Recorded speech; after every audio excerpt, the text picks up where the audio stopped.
Hi, I want to give a little introduction about Frederick Douglass and the book we'll be reading, The Narrative of the Life of Frederick Douglass. So here's a copy of the book. You can get the book from the bookstore online. There's a free online version, but I'll be using either this or the online version for page numbering throughout the lessons here. Frederick Douglass and the imagined order of slavery. So, place to start. Let's just start talking about Frederick Douglass. First of all, he was one of the most remarkable, amazing Americans ever. He was born in 1818 on a plantation in Maryland. He moved to several different places and had, several different situations. So one thing you'll see in the book is you'll see a lot of different circumstances under which slaves lived in the South. They didn't all have the same living conditions. He escaped to the North in 1838 and immediately made a name for himself as an abolitionist, speaker, preacher, writer, and publisher. And you'll see why in the book. He's got really tremendous use of language and is a great communicator. When the Civil War started in 1861, it went from 1861 to 1865, he worked as a recruiter for the Army and as an advisor to the president. After the Civil War, he took on a big leadership role as an ambassador to some Caribbean countries. He was the president of the Reconstruction Bank. This was in order to kind of facilitate the incorporation of the South into the Northern way of living. It didn't work very well. Unfortunately, the Reconstruction really failed. He was a counselor of the city of Washington, D.C., and became Marshal of Washington, D.C. He died in 1895. Really, truly great American. Kind of this, in some ways, this book is a rags to riches story, which most Americans love. The narrative of the life. So let's talk about the book a little bit, and we're going to go into much more depth later, but just basic information. It was published in 1845, so several years after he escaped from slavery.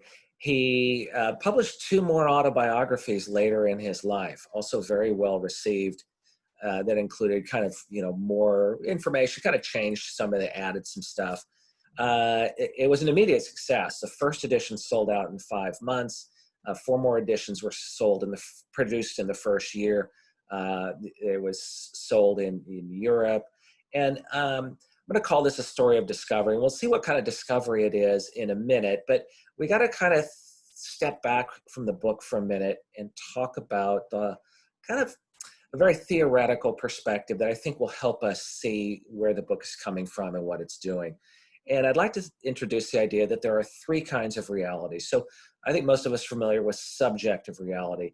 This is something that exists depending on the mind of the individual. So my particular emotions are subjective. I'm hungry, I'm sad, happy. Those are my emotions. They depend entirely on my feelings, my mind.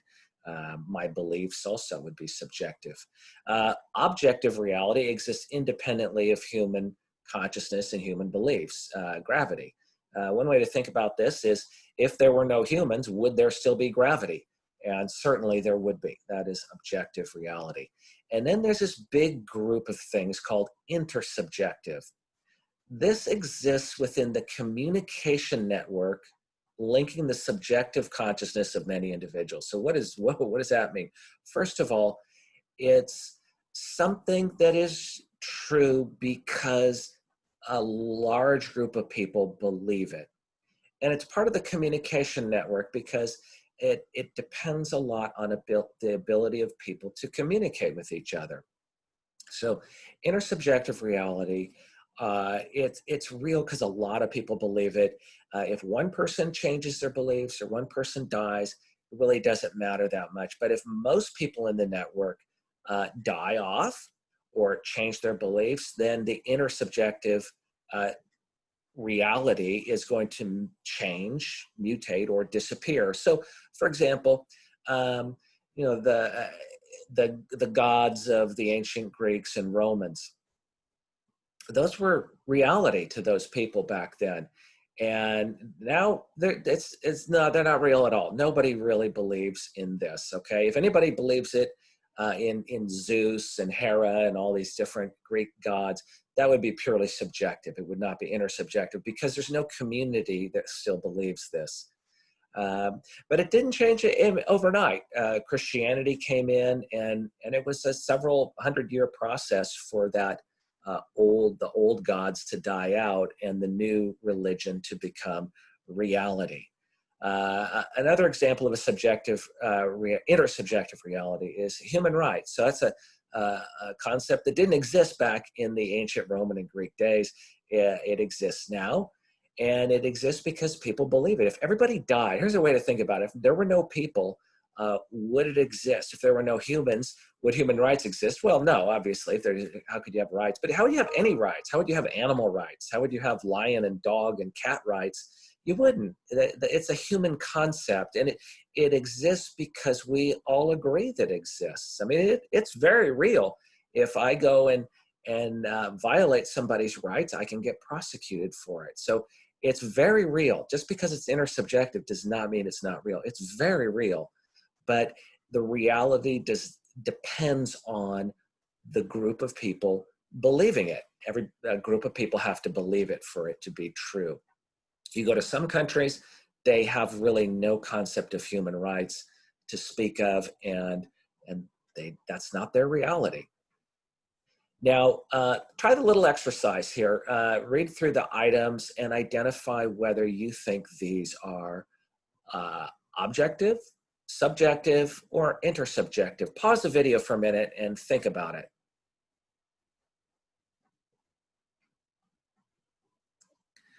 So, atoms, objective, of course. That is something that's true no matter what. Laws are intersubjective. That's a classic intersubjective thing.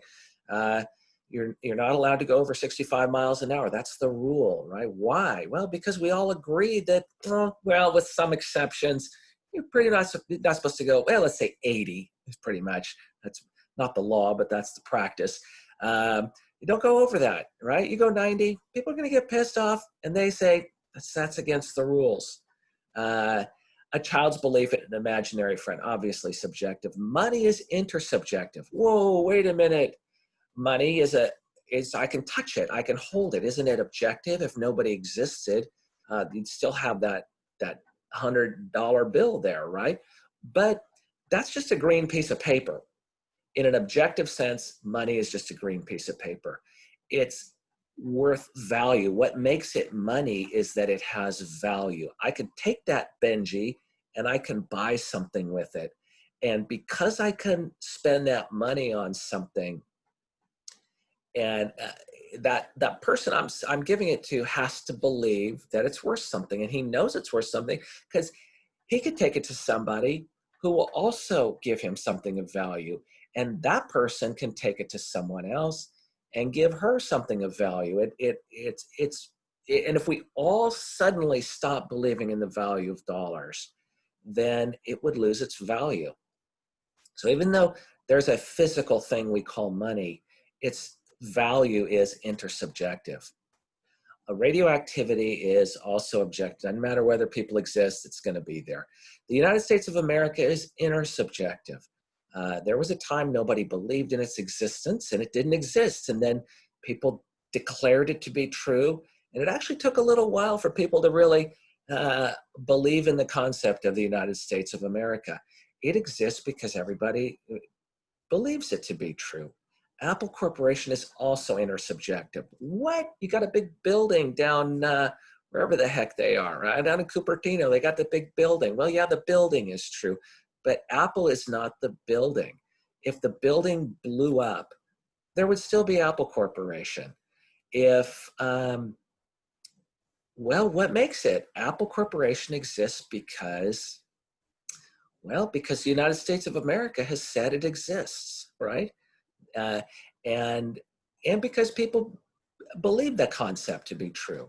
So even though there are physical representations, those are called symbols, and those are really important. The physical representations are important. The physical effects are important. The military of the United States and the police that's important. That's part of what enforces that intersubjective reality. But it is intersubjective. If nobody existed, Apple Corporation wouldn't exist. If nobody suddenly believed in it, it'd be as imaginary as Zeus and Hera is to us. So why is this of value? Well, I want to think about how the imagined realities or the intersubjective realities are interconnected in what we would call an imagined order. So think about the relationship between the United States, Apple Corporation, and money. If the United States didn't exist, would there be an Apple Corporation? Well, maybe not, because the United States is what gives validity to it, right? So the existence of the United States is also linked to the existence of Apple Corporation, and definitely linked to the existence of money. What if there was no United States to issue dollar bills? Well, what are we then? We really don't have money anymore, and Apple Corporation has no reason to exist if it's not making money. It's all interconnected. Now, what is the function? What are these intersubjective? Why do we have these intersubjective realities? A lot of different reasons, but probably one of the most important is what I'm going to call cooperation. Now, cooperation is a nice term. It sounds voluntary. Some of these things are voluntary. I work hard in order to buy my iPhone, and I pay my taxes to the United States government. I cooperate with that because it's a deal. I'm okay with the deal. Okay, it works for me. Not all forms of cooperation are voluntary, and so maybe cooperation is a little nice word, but it means in most cases, most times in the vast majority of history, cooperation means I tell you what to do and you do it. Right? That's the kind of cooperation that exists. It's more like obedience. And you think about the Middle Ages and think about they had a concept of the divine right of kings. The divine right of kings said that the king got to be king. What gave the king the validity to rule was that God chose him. Okay. Now, what was that connected to? Well, it's connected to the monarchy, the whole idea of a monarchy, that there is a king. Is another imagined reality. That there's a church is another imagined reality. If nobody believed in the church, then it wouldn't exist. And notice how those are interconnected in the whole idea of a divine right of kings. If there's no church and there's no monarchy, there's no point in having a divine right of kings. It doesn't really do anything. It's an interconnected set of intersubjective realities. But the function is obey the king, obey the priest, do your duty, play your role. Everybody do your role. And it allows for people to get together in larger and larger groups.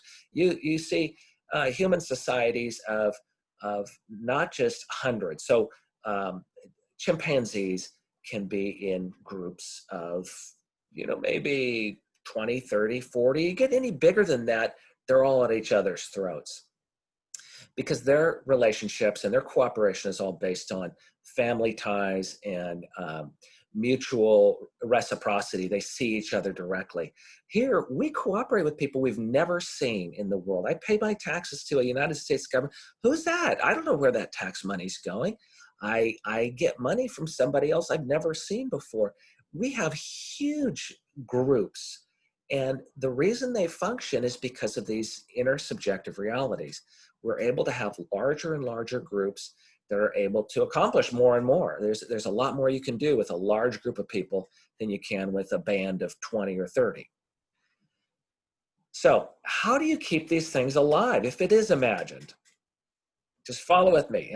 Some of you may not believe me that it's all imagined, but it is. If you don't believe, if part of what makes it so real to us is that we never admit that it's imagined. We think of it as rooted in some absolute reality that transcends our particular imaginations. It's either divinely created. God made it this way. God made the church. God chose the king. God made human rights. God made the law, that kind of thing. Or it's a part of nature. It's just like gravity is part of nature. Human rights are part of nature. and the law is part of nature. Uh, so the first way you enforce these things is never admit that it's imagined. So I'm already undercutting all these imagined realities by saying it's imagined. Second is you got to educate people thoroughly in school with advertising, with propaganda, by saying certain things, by saying the Pledge of Allegiance, and by singing the national anthem. It's enforcing this idea of the United States very, very thoroughly. Okay, you do that from the cradle to the grave. You keep educating people that this is reality. Oops. You also need to embed it in the whole culture through symbols. The symbols, the physical building of Apple Corporation, the physical money. If I just had money as a unit in my bank account, it wouldn't be as strong, I think, as having the physical dollar bill. That makes me believe in it a lot more. I think it helps having physical money as opposed to just digital money in a bank account. But there are all kinds of symbols we use that enforce these different intersubjective realities and the whole order. You know, the iPhone, okay, is a great symbol, okay? It's reality. I can make phone calls with it, but it's also a symbol of things. It's a symbol of communication. It's a symbol of Apple Corporation, right? All right. So this is part of the reason, the way these things are all interconnected makes it difficult to change an imagined order. Not just how it's interconnected, but how it's taught from birth, how it's treated as reality. And these things make it really difficult. The American military went into Afghanistan and Iraq, and our leaders really believed that they could change those societies with just a few thousand soldiers. Well, those soldiers went in there and they had no problem winning on the battlefield, but they could not change the concepts of religion, the traditions, the concepts of proper gender relations, the idea of wealth. Whose wealth was it? Who's not? Authority. Who had authority? Who didn't? Community, the value of certain communities and the loyalties that went with them and the family bonds that went with them, and people's identity as a jihadist, for example, or as a member of a certain tribe that took a certain stance. All these things were way above the power of one small group of soldiers. Very difficult to change it. One first step, however, in changing this imagined reality is to show how that imagined reality is unnatural, or it's not objectively real. That's a first place to start in these things. So you think about the Matrix, and that's really what the whole Matrix is about, is showing how Keanu Reeves discovers that what we call reality is not really reality. It's an imagined reality that many people share. And the whole story is his discovery of this and how he deals with this. So that's a lot what this book is. The Narrative of the Life is really Frederick Douglass's discovery that the slave system is an imagined reality. He is taught that this is reality, and he discovers that it's not really reality. It's a perverse, unnatural reality. It's not divinely ordained like he's taught. It's something different. And really what Frederick Douglass is aiming at is not so much an attack on slave owners even, okay? It's the slave system that he's going after. You'll notice in the book, he has a lot of cause to hate very much the slave masters and some of the things they do. And in some cases, he describes them in very honest terms. But one of the things he often says in these cases is, this person is a perfect product of the slave system. In some ways, he doesn't entirely blame them. He says, this is what results. When you set up a system like this, then these are the results. And the book is really Douglas's discovery of how these different elements of the slave system are interconnected, how they impact individuals, and especially how they relate to the ideology that is used to support this imagined reality. So the ideology means the ideas that are used to support an intersubjective reality, or an imagined order. So the divine right of kings was part of the ideology that supported that medieval society back in the days of knights and kings. The ideology that supports the slave system is something we're going to have to look at. So in an upcoming lesson, we're going to be looking at different aspects of the slave ideology. And in these broad categories, these are some of the broad categories we can look at when the slave holders tried to justify slavery. They lived in an interesting situation where their world was a slave world, and it was very much as possible they're trying to isolate people from anything else. But they lived in a country where half of the country was not a slave society, even though a lot of those people held a lot of the negative stereotypes of Africans and African Americans. They did not believe in slavery, and so the slave masters had to defend it. And so we're going to look at some of how they defended this and how they justified it. And it was under these basic categories: that it was constitutional. It was, according to them, it was rooted in the Constitution. God's will. They spent a lot of time talking about how this is God's will. Now, to us, there's nothing more perverse than connecting slavery with religion. And to us, it seems completely opposite, as it did to Frederick Douglass. But to the slave holders and the people in their society, they argued and they believed. They really, you got to think about it, how they believed in it as true as we believe in Apple Corporation, human rights, and money. They believed that it was God's will, that it was the natural order of things. In particular, this is connected to the whole ideology of white supremacy and the inferiority of African Americans. So it was rooted in a lot of stereotypes. So a lot of stereotypes you see today of African Americans find their roots in slave society and the need to justify slavery. They also argued that it was beneficial to the social order. The whole society worked better if everybody did their part and the slaves did their job as slaves. They argued that it was economically beneficial, and also finally that it was beneficial to the slaves. They said, actually, again, it seems perverse to us, but they argued that the slaves were better off under slavery. We'll be looking at this slave ideology. It's really important to understand where they were coming from, because the book is really a direct refutation of that. And since we don't really hold on to this, although many of us have stereotypes still, we typically don't believe in the benefits of slavery. We've been educated in a different way. Fortunately, we've been educated in a different way, but we have to really spend some time looking at that ideology.